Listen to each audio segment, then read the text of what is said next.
आदिवासी अंचल है जहाँ के रीति रिवाज बोली भाषा अंग्रेजों को भी समझ में नहीं आते थे, तो उनको राज करने में बड़ी मुश्किल हुई। इसलिए उन्होंने एक भील टेरिटरी के नाम से एक नक्शा जारी किया। यहाँ पे भील कंट्री है, 1894 का वो नक्शा है। तो हम लोग राजकुमार जी ने वही नक्शा जारी किया। लेकिन इसमें आपको रोकना चाहूंगा, ये सवाल बनता है कि जैसे उस समय अंग्रेजों ने मरु प्रदेश, मेवाड़, मारवाड़ ये भी अलग किया था। तो राजस्थान का गौरव क्या है? राजस्थान का गौरव मेवाड़ है, और राजस्थान का गौरव मेवाड़ इसलिए भी है, आर्टिकल 3 है, आर्टिकल 3 के तहत कोई नया राज्य बन सकता है अगर जरूरत हो। आप ये कह रहे हो भील प्रदेश बनना चाहिए, 4 राज्य महाराष्ट्र, मध्य प्रदेश, राजस्थान, गुजरात, तो ये कैसे पॉसिबल हो पाएगा? राजकुमार रोहते एक मैप साझा किया और भील प्रदेश की मांग की। फिर राजेंद्र राठौड़ जो कि नेता प्रतिपक्ष रहे हैं और भाजपा के विधायक रहे हैं 7 बार, तो उन्होंने सवाल खड़े कर दिए। तो ये जो भील प्रदेश को लेकर हर बार 17 जुलाई को मांग की जाती है, तो पॉसिबल हो पाएगा या फिर केवल राजनीति की जा रही है? क्या बीजेपी राजनीति कर रही है इस मुद्दे पर? हमारा एक एक आने वाला समय का युवा हर घर घर से एक बिरसा मुंडा की तरह तैयार हो रहा है, हर घर में एक कालीबाई की तरह तैयार हो रही, हर एक बच्चे बच्चे के मुंह पर भील प्रदेश का नारा है। और आदिवासियों का आज इतिहास नामो निशान नहीं है, क्योंकि आप मानते होंगे जो राजा था, जो उसका इतिहास का लिखने वाला होगा, अब राजा के खिलाफ तो लिख नहीं सकता, जैसा राजा कहेगा वैसा लिखेगा। आमतौर पर राजा की प्रशंसा, तो उसके बारे में बड़ी बड़ी बात, ऐसी बातें लिखी जाएगी। तो आदिवासियों का इतिहास कभी कहीं लिखा हुआ नहीं है। आदिवासियों का इतिहास गीतों में मिलेगा, कहानियों में मिलेगा। आदिवासियों का, आपको बता दूं कि ये कोई नई मांग नहीं है। भील प्रदेश की राजकुमार जी चुनाव जीते और भील प्रदेश की मांग हुई है, उससे पहले नहीं थी। गुरु गोविंद जी महाराज के नेतृत्व में 1913 के अंदर, 17 नवंबर 1913 के अंदर एक भीषण नरसंहार हुआ था, जहाँ तत्कालीन समय की औपनिवेशिक शासन व्यवस्था की वजह से उनके ऊपर अंधाधुंध गोलियां चलाई गई, जो कहते हैं कि जलियांवाला बाग हत्याकांड से कहीं ज्यादा यहाँ आदिवासी मरा था। रोकना चाहूंगा आपको, अभी एक हाल ही में एक फिल्म आई है केसरी 2, जिसमें अक्षय कुमार और आर माधवन ने अदाकारी अपनी दिखाई उसमें। तो उसमें जो जलियांवाला बाग हत्याकांड हुआ था, पूरी घटनाक्रम पर वो फिल्म आधारित। ऐसा ही जो वहां पे नरसंहार हुआ था आपके वहां मानगढ़ में, तो वो इतना हाईलाइट नहीं है, लोग उसके बारे में इतने नहीं जानते हैं। उसके बारे में सब लोग जानते हैं, मूवी भी बनी है, तो कहीं ना कहीं क्यों, वजह क्या मानते हो कि उसके बारे में पता नहीं है लोगों को? कि आदिवासी अपनी पेट की भूख मिटाने के लिए अपने नवजात बच्चों को बेच रहा है। अभी मानगढ़ में जो 17 जुलाई को हर वर्ष हर साल आपका एक कार्यक्रम होता है, जहाँ पे जो गुरु थे, गुरु गोविंद महाराज, जो कि शहीद हो गए थे अंग्रेजों की गोलियों से, जब वहां पर तानाशाही हो रही थी, तो वो विरोध कर रहे थे। वहां पर आप इकट्ठा होते हो, महाराष्ट्र, गुजरात, मध्य प्रदेश और राजस्थान में है ये इलाका। वहां पे हर साल 17 जुलाई को लोग इकट्ठे होते हैं और तमाम जो नेता होते हैं या फिर जो जमीनी नेता होते हैं, वो वहां पहुंचकर कहते हैं कि हमें भील प्रदेश चाहिए। तो ये भील प्रदेश क्यों जरूरी लगता है आपको? भील प्रदेश की मांग के लिए अभी हाल ही में 17 जुलाई को हम लोग भील प्रदेश संदेश यात्रा के रूप में ऊपर चढ़े थे। ये हर साल करते हैं हम लोग, और ये कोई राजनीतिक कार्यक्रम नहीं है। ये वो जिसके जहन में ये है कि हमारे पुरखे लड़े थे भील प्रदेश के लिए, जिसके जहन में ये है कि हमारे पुरखों की अधूरी इच्छा है, उसे पूरी करनी चाहिए, वो हर व्यक्ति जो किसी भी समाज से, किसी भी संगठन से हो सकता है, वो उस मंच पे ऊपर आएगा। और वहाँ हर साल इस भावना के साथ में, आपको बता दूं कि ये कोई नई मांग नहीं है। भील प्रदेश की राजकुमार जी चुनाव जीते और भील प्रदेश की मांग हुई है, उससे पहले नहीं थी। मैं थावरचंद डामोर चुनाव जीता, भील प्रदेश की मांग हो गई। ये कोई नई मांग नहीं है। कोई और व्यक्ति है, वो जीता, भील प्रदेश की मांग हुई। भील प्रदेश की जो मांग है वो पुरानी है, हमारे पुरखों की है। गुरु गोविंद जी महाराज के नेतृत्व में 1913 के अंदर, 17 नवंबर 1913 के अंदर एक भीषण नरसंहार हुआ था, जहाँ तत्कालीन समय की औपनिवेशिक शासन व्यवस्था की वजह से उनके ऊपर अंधाधुंध गोलियां चलाई गई, जो कहते हैं कि जलियांवाला बाग हत्याकांड से कहीं ज्यादा यहाँ आदिवासी मरा था। और ये जो आदिवासी था, जो जलियांवाला बाग हत्याकांड के बाद में यहाँ पर 1507 आदिवासी ने शहादत दी थी। और ये तो एक आंकड़े में कहा गया, लेकिन मैं ये मानता हूँ कहीं ज्यादा आदिवासी थे अभी उस पहाड़ी के अंदर। रोकना चाहूंगा आपको, अभी एक हाल ही में एक फिल्म आई है केसरी 2, जिसमें अक्षय कुमार और आर माधवन ने अदाकारी अपनी दिखाई उसमें। तो उसमें जो जलियांवाला बाग हत्याकांड हुआ था, उस पूरी घटनाक्रम पर वो फिल्म आधारित है। नरसंहार हुआ था आपके वहां मानगढ़ में, तो वो इतना हाईलाइट नहीं है, लोग उसके बारे में इतने नहीं जानते हैं। उसके बारे में सब लोग जानते हैं, मूवी भी बनी है, तो कहीं ना कहीं क्यों, वजह क्या मानते हो कि उसके बारे में पता नहीं है लोगों को?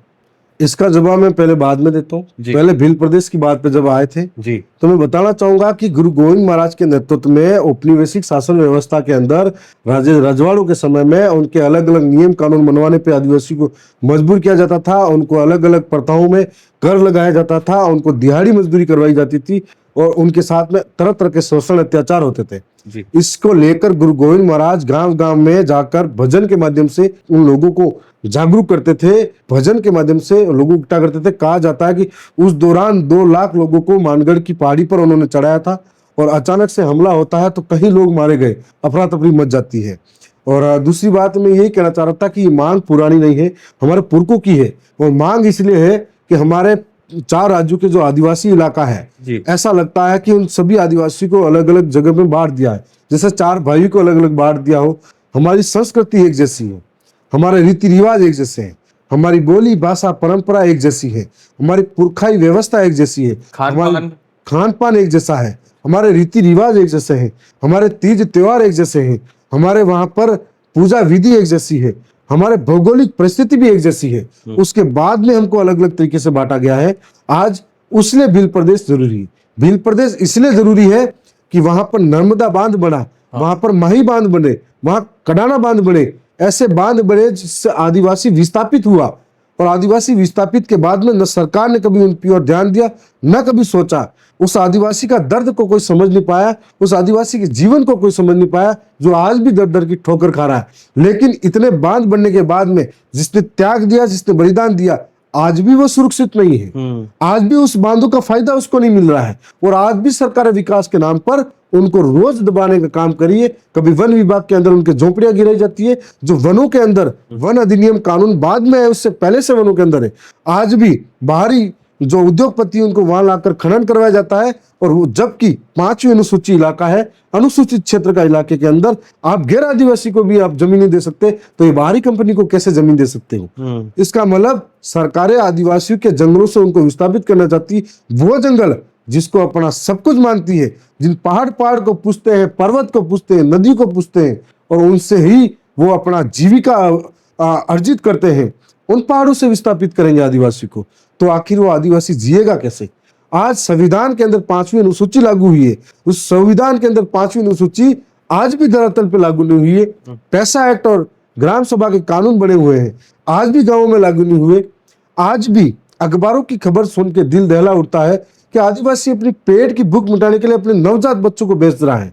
आज भी पलायन हो रहा है, अभी भी बेच रहे आदिवासी। आज पिछले साल की खबर थी, जहां से जनजाति मंत्री बाबूलाल जी खराड़ी आते हैं, वहां की खबर थी। आज भी जहां दुनिया के अंदर चांद पे पहुंचने की बात कर रहे हैं, तो आज भी आदिवासी छत के लिए तरस रहा है। ऐसा हमारा आज भी इस तरह का माहौल है। तब हमें लगता है कि हमारी संस्कृति, हमारी परंपरा, बोली भाषा, रीति रिवाज, हमारे संवैधानिक अधिकार हम सबको हासिल करना है। हमारे जंगल, नदियां, पहाड़ और पर्वत पहाड़ को सबको बचाना है। तब हमको आदिवासी के लिए अलग प्रदेश चाहिए। जी, मेरा ये सवाल था। आपने जो कहा था जी, जो फिल्म के बारे में, आपको लगता है कि आपको एक चीज बताता हूं मैं समझ गया बात जी, कि इस देश के अंदर आदि अनादि काल से जब इस धरती के अंदर पहला कोई पर्वत, पहाड़, नदियां बनी होगी, पहला इंसान इस धरती पे कदम लिया होगा, तो वो आदिवासी होगा। इसलिए आदि अनादि काल से इस धरती का मालिक है। 5 जनवरी को सुप्रीम कोर्ट का जजमेंट है एक महाराष्ट्र सरकार का। उस जजमेंट के अंदर ये लिखा है कि इस देश का मूल मालिक आदिवासी है। और आदिवासी, जब से आदिवासी पैदा हुआ तब से प्राकृतिक वातावरण पैदा हुआ। आज आदिवासियों ने ये बात के इंजीनियर बने। आदिवासी तो पहले से इंजीनियर थे। उन्होंने आग का आविष्कार किया, उन्होंने खेत का आविष्कार किया, उन्होंने हल का आविष्कार किया, उन्होंने खेती बाड़ी का आविष्कार किया, उन्होंने ही पानी को निकालने का आविष्कार किया, उन्होंने ही यहाँ पर औजार का आविष्कार किया। उसके बाद में दुनिया आगे बढ़ी, उन्होंने ही व्यवस्थित कॉलोनियां विकसित की। और आदिवासियों का आज इतिहास नामो निशान नहीं है। क्योंकि आप मानते होंगे जो राजा था, जो उसका इतिहास का लिखने वाला होगा, अब राजा के खिलाफ तो लिख नहीं सकता। जैसा राजा कहेगा वैसा लिखेगा। आमतौर पर राजा की प्रशंसा, तो उसके बारे में बड़ी बड़ी बात, ऐसी बातें लिखी जाएगी। तो आदिवासियों का इतिहास कभी कहीं लिखा हुआ नहीं है। आदिवासियों का इतिहास गीतों में मिलेगा, कहानियों में मिलेगा। आदिवासियों का इतिहास लोकगीतों में, लोक पुरुषों में मिलेगा। आदिवासियों का इतिहास जो हमारा अलग अलग गांवों के बुजुर्गों के मुंह पर मिलेगा। तो ऐसा कहीं कहीं मिलेगा जिन्होंने निष्पक्ष होकर आदिवासियों का इतिहास लिखा होगा। और ऐसे ही जहां बात की जाती है कि जिन लोगों ने हमको धरातल पर योजनाएं नहीं दी, जो लोग हमारी आजादी के बाद भी आदिवासियों की स्थिति बदल नहीं पाए, तो हमारे लिए फिल्म के बारे में क्या सोचेंगे वो? जो लोग आदिवासियों का होने का ढोंग करते हैं, जो लोग आदिवासियों में आकर फोटो खींचते हैं। मैं झारखंड गया था, झारखंड बिरसा मुंडा के नाम पर स्टेडियम बना हुआ है। झारखंड के अंदर बिरसा मुंडा के जब परिवार रहता है, आज भी उनके कच्चे मकान हैं, उनके लोग आज भी मजदूरी करके आजीविका पूरी कर रहे हैं अपने खाने के लिए, और उनके नाम पर स्टेडियम है, उनके नाम पर राजनीति हो रही है, उनके नाम पर बड़े बड़े स्टैच्यू बने रहे हैं। तो आपने बिरसा मुंडा के नाम का इस्तेमाल करके राजनीति की, आज भी आदिवासियों के लिए भला नहीं किया।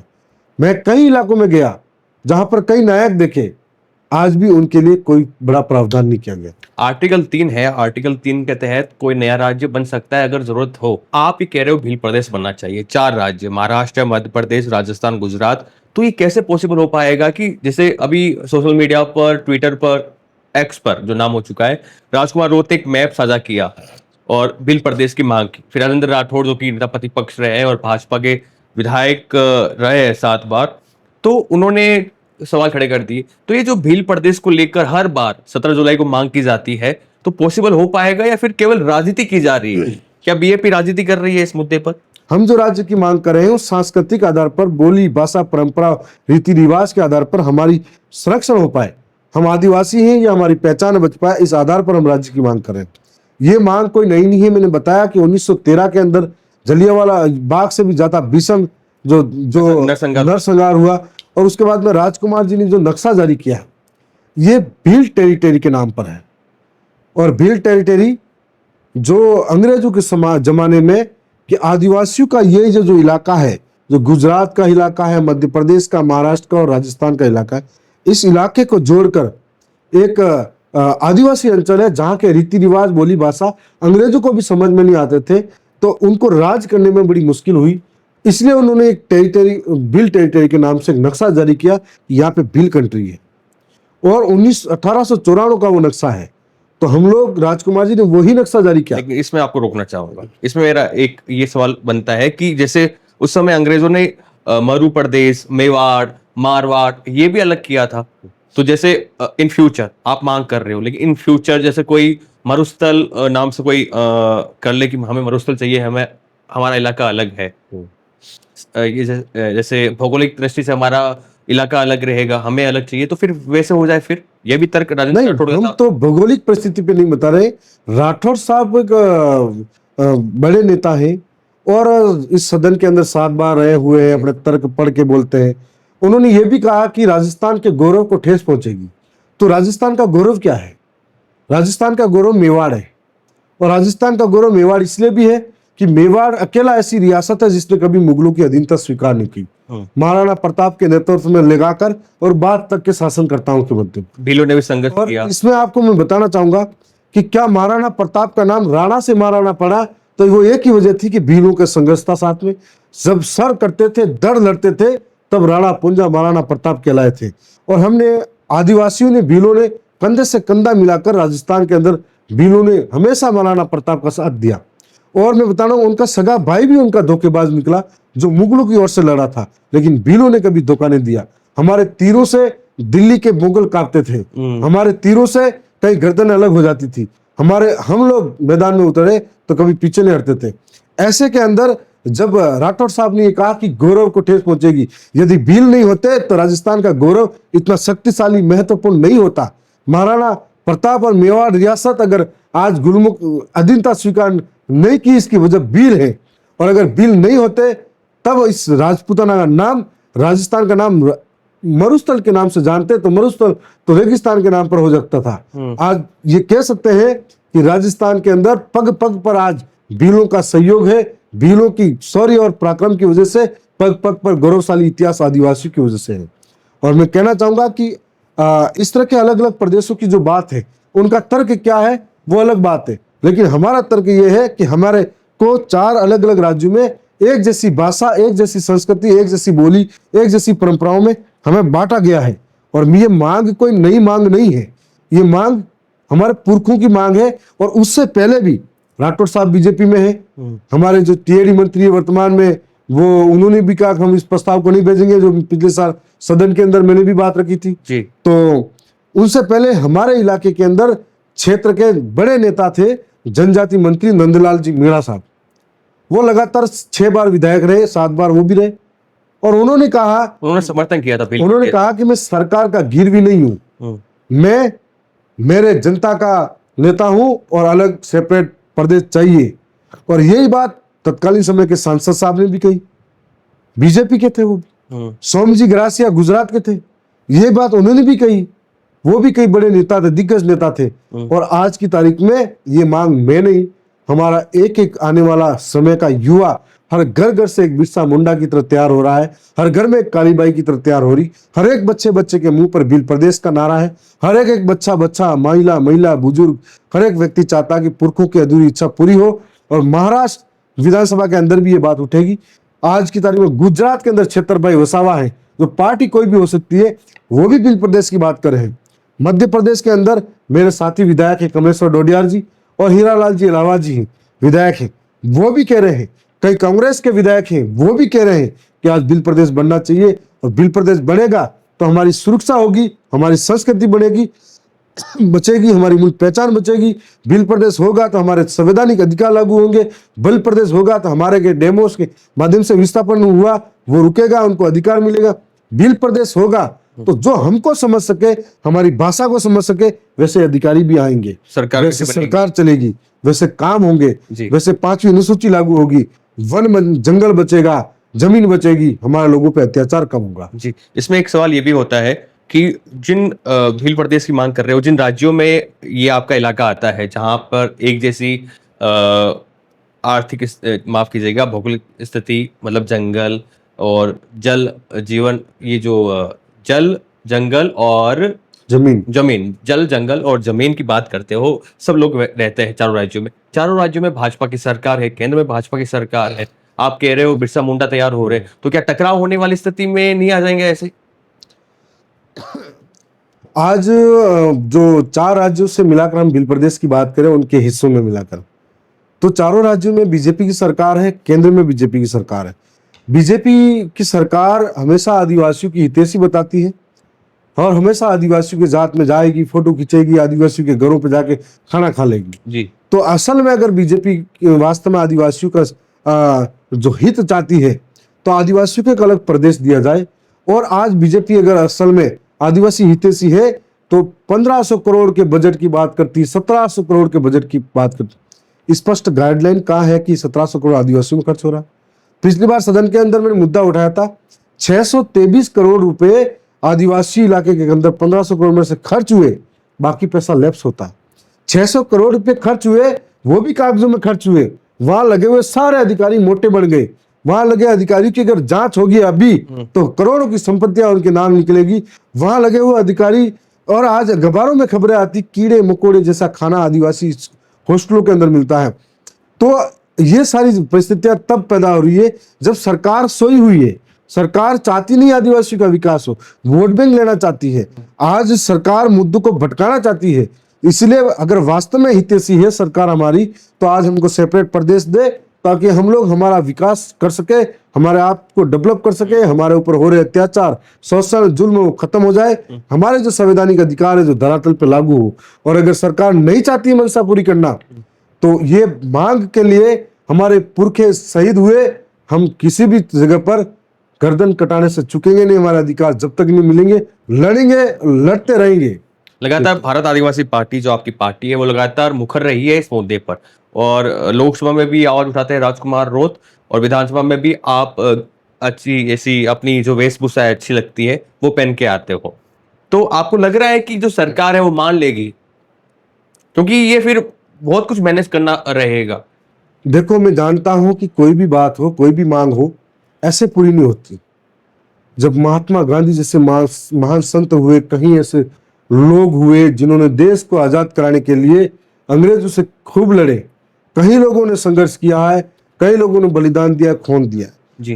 तेलंगाना अलग हुआ, कई लोग शहीद हुए, झारखंड अलग हुआ, कई लोगों ने संघर्ष किया, अलग अलग स्टेट बने, कई लोगों ने संघर्ष किया। घर बैठे हुए किसी को रोटी नहीं मिलती, तो अलग स्टेट भी आसान नहीं है। लड़ना हम पड़ेगा। इस बात को जानते हैं और ये जो क्रांति है जन भावना है जो घर घर से उठेगी और जन भावना के साथ में हम लोग आगे खड़े हैं अग्रिम पंक्ति में और लोग एक एक साथ में एक स्वर में बोलेंगे हम वी वांट भिल प्रदेश, हमको भिल प्रदेश चाहिए। और 4 राज्यों के अंदर एक एक घर से ये आवाज आएगी। उस दिन दिल्ली की संसद के अंदर भिल प्रदेश के प्रस्ताव पर चर्चा होगी। उस दिन जिस तरीके से सरकार के अंदर जयपुर की विधानसभा एक जयपुर राजधानी नहीं है, ये एक व्यवस्था है। इस व्यवस्था का हिस्सा बनकर मैं आया हूं, मेरी वहां की जनता ने मुझे भेजा और मैं आदिवासी सर्टिफिकेट से आया तो पलटकर मैं आदिवासियों के मुद्दे पर बोल रहा हूं। वैसे ही जिसका जमीर जिंदा है, जिसका स्वाभिमान जिंदा है, जो आदिवासी सर्टिफिकेट से जीतकर इस सदन के अंदर आ रहा है, यदि वो भी बोलने लगेगा तो भिल प्रदेश का सपना दूर नहीं है।